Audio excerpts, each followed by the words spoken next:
Que difícil, que difícil. Não era o resultado que a gente estava esperando, né, rapaziada? O que a gente estava imaginando. Tem bastante coisa aí para poder comentar, mas realmente eu não vou me alongar porque eu não estou feliz com esse resultado. Não era o que eu imaginava, mas eu sabia que era uma possibilidade. A gente fica triste aí de como as coisas aconteceram, principalmente nos 3 primeiros tempos da semifinal. E aí tem bons pontos a ser comentados. Eu acho que não dá para começar o vídeo sem lamentar, claro, como o Palmeiras reagiu nessa semifinal, nos 2 jogos, mas acho que tem 2 momentos distintos. Os 3 primeiros tempos dessa semifinal e o último tempo dessa semifinal, que foi o segundo tempo de hoje.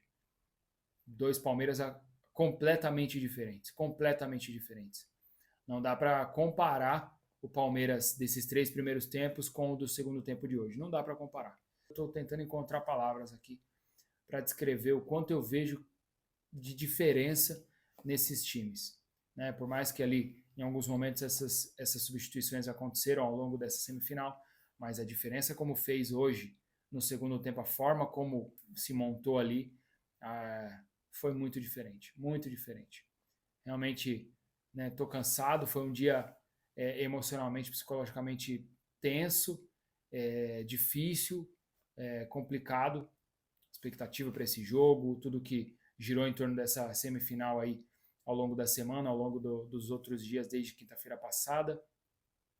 Mas enfim, a expectativa era de saber como é que o Abel entraria, né, nesse jogo, qual seria a opção dele, e ele optou pelo mesmo time da semana passada, né, e ficou meio que claro que ele puxaria, né, no papel ele puxaria o Rafael Veiga ali para a ponta esquerda, só que na verdade não foi isso que aconteceu. A estrutura do time era essa, jogando com 3-5-2, mas dando a ideia de que quem jogaria como terceiro atacante na ponta esquerda seria o Veiga, só que na verdade ele, entendendo que o Boca estava marcando o Rafael Veiga individualmente, ele percebeu que o time do Boca anulou o Veiga, então ele decidiu anular de vez mesmo o Veiga.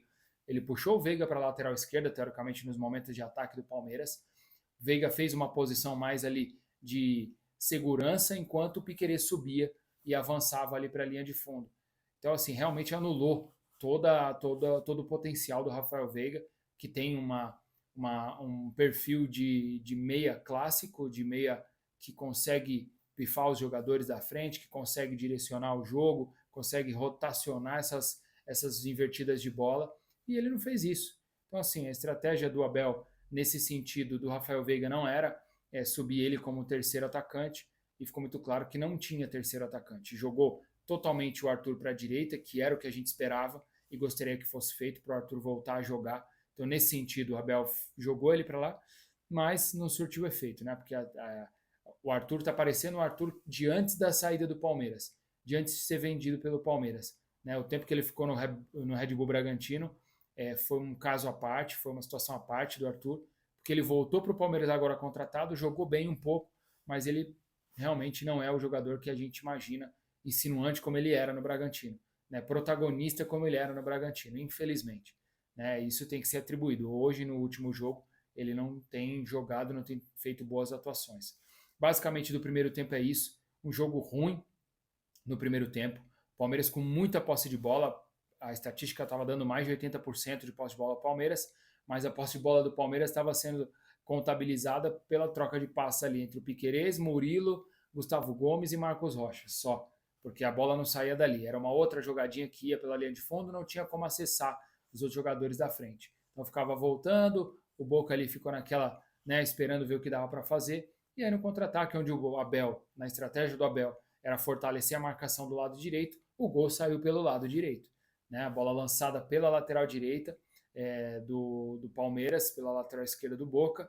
Na dividida ali, no primeiro embate, o Zé Rafael não conseguiu cortar essa bola, sobrou para o Merentiel ganhou na velocidade do Gomes, cruzou para dentro o gol do Cavani, primeiro gol em Libertadores do Cavani. Realmente a estratégia do Abel, tanto de jogar o Rafael Veiga para a lateral para subir o Piquerez, porque não tinha outra pessoa, parece que está vago, o espaço do Dudu tá parado lá.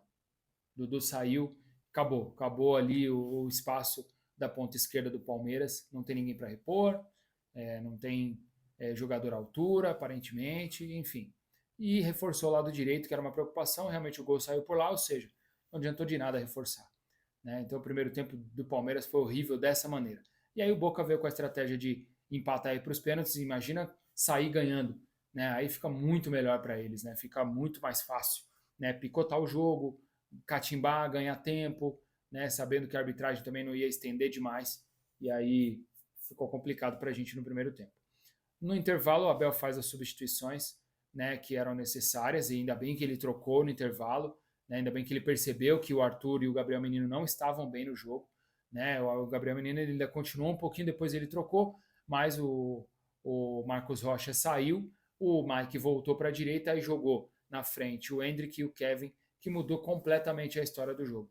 Principalmente o Kevin, por causar ali uma expulsão do Rojo na metade do segundo tempo, e o Endrick realmente no começo do segundo tempo ele já foi insinuante demais com drible. O Palmeiras não driblava desde sei lá quando, não sei nem explicar quando foi a última vez que eu vi o Palmeiras dar um drible no jogo. Né? E o Endrick conseguiu fazer isso, conseguiu ter força e velocidade, ultrapassar os marcadores do Boca e gerar espaço para a gente conseguir pelo menos finalizar um pouco mais ali no segundo tempo.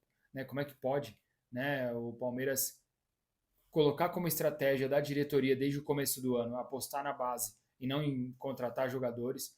Por um lado, isso acaba sendo efetivo, porque realmente os meninos eles têm potencial e eles podem ser vendidos. Alguns já foram vendidos, caso do Giovani, né? Alguns já foram vendidos para ter um retorno financeiro, uma estratégia financeira da diretoria do Palmeiras. Mas falando de entrega técnica, os meninos já estão prontos. Ficou claro depois desse jogo, né? Ficou claro que realmente esses meninos têm condição de jogar, porque os que estão lá na titularidade não estão entregando o que é da altura do Palmeiras. Né? Ficou claro e nítido isso. O Gabriel Menino não tem que ser mais titular. Realmente parece que ele está jogando um outro futebol. Se posiciona até que bem, tem um físico bom para jogar de alta intensidade, mas ele não faz isso, até porque quando ele está com a bola é aí que é o problema. Né? As decisões que ele toma, os passes, né? Por mais fáceis que seja, né? Realmente não são passes efetivos. Então isso não tem ajudado a gente.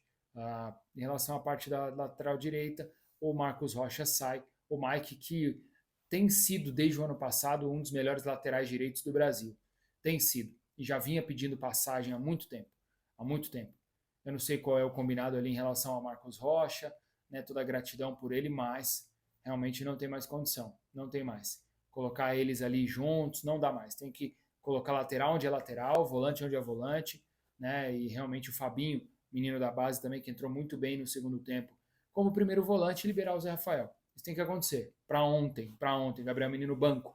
O Rios pode entrar ali como uma opção, mas o Fabinho como primeiro volante, que é a sua função de origem, e o Zé Rafael para ele continuar fazendo o que ele já fazia quando o Danilo jogava, porque isso está nítido, de que realmente a gente precisa fazer essas alterações. Rafael Veiga é meia, ele precisa ser o protagonista desse time, como já vinha sendo feito. Aí existe um ponto. O ponto é, o Palmeiras ele consegue motivar seus jogadores ainda? Será que no fim dessa temporada vai ter uma reformulação? Será que nós vamos ter a manutenção desses jogadores? Principalmente falando do Veiga, né, que hoje no primeiro jogo da semifinal contra o Boca não foi acionado.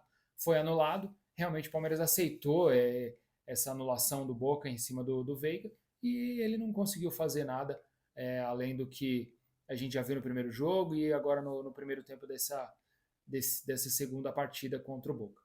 Tá, então falando do segundo tempo ali, o Piquerez realmente, né, foi crucial de ter arriscado aquele chute de fora da área, já que o Palmeiras estava tentando avançar pelos cruzamentos, né, o Luiz Guilherme entrou ali, conseguiu fazer muita jogada interessante na ponta direita, o Endrick recebendo passes, fazendo a movimentação, o Veiga não foi tão avançado nesse jogo, ele ficou ali mais distribuindo o jogo, fazendo a rotação dos passes e das viradas de jogo do Palmeiras, mas os meninos da base mataram a pau. Rony teve algumas oportunidades e infelizmente a gente não conseguiu fazer o gol. O segundo gol, né, depois que o Piquerez conseguiu empatar o jogo com um gol de fora da área. Não acho que foi frango do goleiro do Boca, acho que realmente tinha muita gente ali na frente. A bola veio muito rápida, meia altura, e quando ele viu já estava em cima dele, ele não conseguiu fazer a defesa. Fora isso, o resto do time, o Everton não comprometeu no primeiro e segundo tempo.